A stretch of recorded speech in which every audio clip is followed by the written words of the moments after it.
Welcome to Blizzard Fire. We hope this video helps fire up your solution.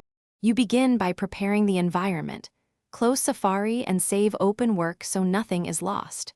Check system settings for Mac OS updates and note the version. This matters for compatibility.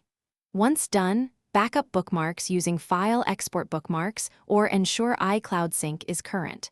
Make sure to record any custom extensions you rely on. With backups in place, relaunch Finder and get ready to remove problematic data and extensions so Safari can start cleanly and predictably. You now clear the middle layer problems.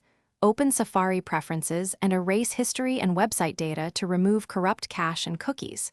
Next, open extensions and disable them all, then re-enable each one individually to identify the offender. If you don't see Develop, enable it in Advanced Preferences. Then use Develop Empty Caches to remove stubborn cached files. Once done, restart Safari and test pages. This method isolates extensions and cached content that commonly break loading, performance, or privacy features. You finish by testing whether the problem is profile-specific. Create a new Mac OS user account and open Safari there to see if the issue repeats. If it works, migrate preferences selectively. If not, reinstall Safari or apply the Mac OS Combo update to repair system frameworks. Make sure to restart between attempts.